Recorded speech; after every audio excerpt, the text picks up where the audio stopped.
மத்தியில் இருக்க காவியம் தமிழ்நாடையே சேர்க்கணும்னு உங்க ஆசையா அந்த கலர் கொடுத்துருக்கு எதிரும் இருக்காங்கல்ல. ஆத்திக நாத்திக முன்னேற்ற கழகம் என்பது உங்களுக்கு தெரியாத விஷயங்கள் கிடையாது. ஆத்திகம் பேசுறவர்கள் ஜஸ்ட் எவ்வளவு அதிகபட்சம் 2% இருக்கலாம்.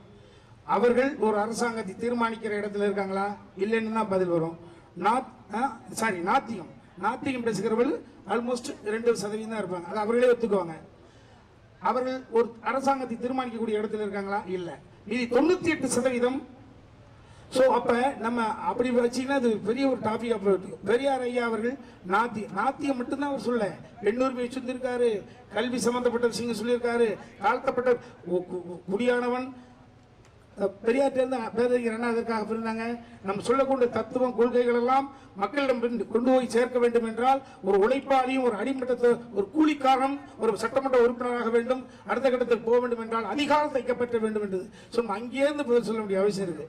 சரிங்களா? அதனால இது இந்த இவ்வளவு பெரிய டாபிக் போட அவசியம் கிடையாது. 8ஆம் தேதி திரும்ப சொல்றேன், 8ஆம் தேதி படத்தை பார்த்த பிறகு எனி கொஸ்டின் நாங்க பதில் சொல்றோம்.